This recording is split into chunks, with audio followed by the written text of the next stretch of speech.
Bismillahirrahmanirrahim. Assalamualaikum warahmatullahi wabarakatuh. Baik, di sini saya Rahmat Hidayat akan menjelaskan tentang korelasi dan langkah-langkahnya menggunakan SPSS. Nah, uji korelasi. Pengertian uji korelasi. Uji korelasi adalah suatu metode statistik yang digunakan untuk mengukur kekuatan dan arah hubungan antara dua variabel. Sederhananya, uji korelasi digunakan untuk mengetahui seberapa erat hubungan antara dua variabel. Misalnya, apakah kenaikan satu variabel diikuti oleh kenaikan atau penurunan variabel lainnya. Tujuan uji korelasi itu, yang pertama itu untuk menguji hubungan, menentukan apakah ada hubungan antara dua variabel. Yang kedua, mengukur kekuatan hubungan, menentukan seberapa kuat hubungan antara dua variabel. Ketiga, menetapkan arah hubungan, menentukan apakah hubungan antara dua variabel bersifat positif, yang artinya semakin besar nilai satu variabel, semakin besar nilai variabel lainnya, atau negatif, semakin besar nilai satu variabel, semakin kecil nilai variabel lainnya.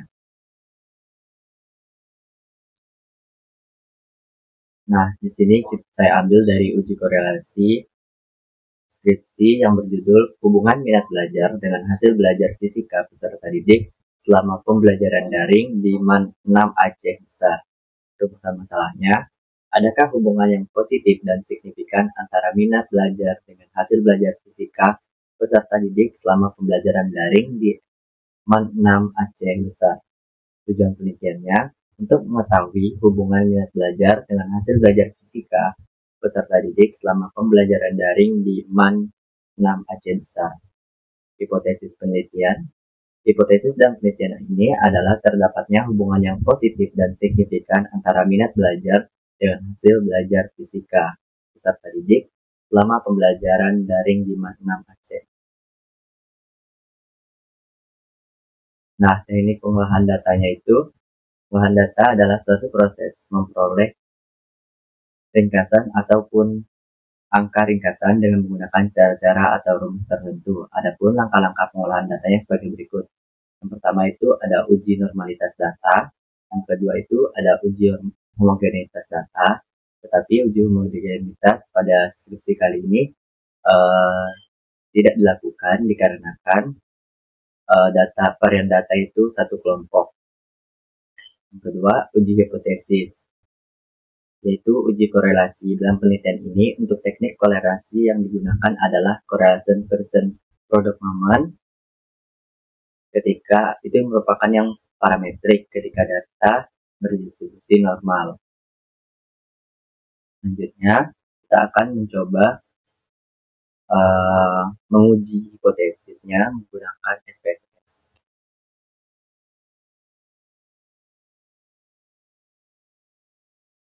Nah, di sini tuh udah kita masukkan variabel X dan variabel Y-nya. Kita lihat klik pada bagian variabel view. Di sini tuh desimalnya diubah ke 0, kemudian minat belajar, diberi label X adalah minat belajar, dan Y diberi label hasil belajar. Kemudian lanjut ke data view, klik analyze di bagian sini. Pertama kita akan menguji normalitas data. Kita gunakan pilih descriptive statistik, terus bagian explore, terus kita masukkan ke bagian dependent list, kedua-duanya pada bagian dependent list. Kemudian plotsnya jangan lupa dicentang normality plot test. Selanjutnya kita klik OK. Nah, akan muncul hasil uji normalitasnya. Kita lihat pada bagian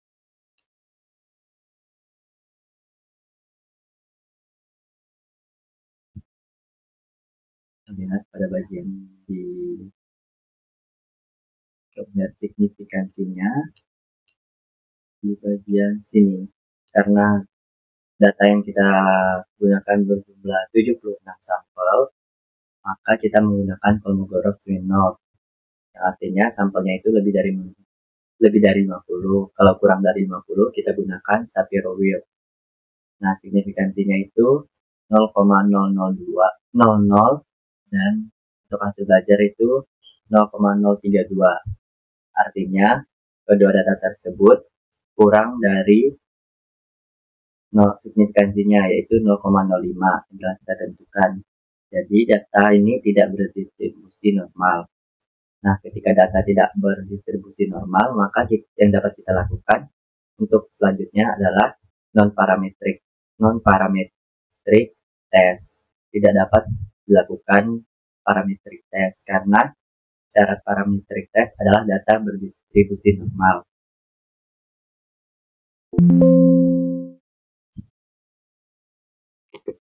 Selanjutnya, kita klik Analyze lagi. Kemudian, kita akan melakukan uji korelasi. Kita pilih Correlate, terus kita pilih Bivariate, terus kita masukkan minat belajar dan hasil belajar pada bagian variabel. Terus karena kita tidak bisa menggunakan statistik parametrik, kita gunakan non-parametrik. Kita centang pada bagian Spearman. Kemudian, klik OK.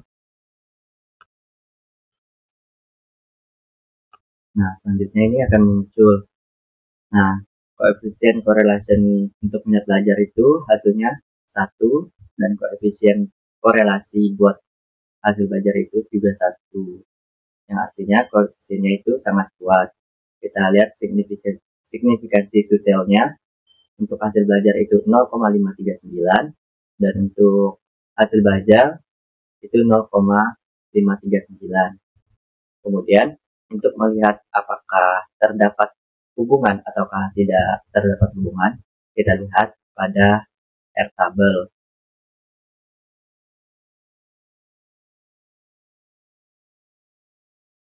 Nah, karena jumlah sampel tadi itu kan 76.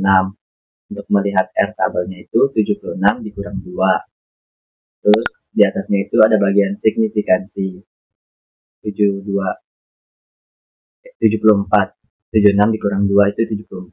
Kemudian kita lihat pada bagian sini yang signifikansinya 0,05, di mana R tabel itu 0,1091. Selanjutnya kembali lagi ke SPSS.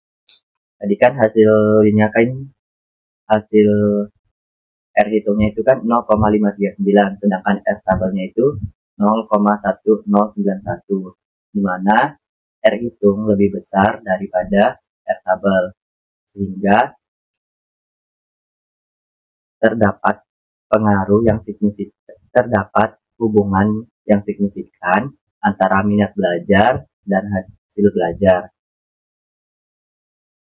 Yang satu ini menunjuk korelasi koefisien ini menunjukkan kekuatan hubungannya, dan ini bernilai positif, yang artinya semakin besar minat belajar, maka semakin besar pula hasil belajarnya.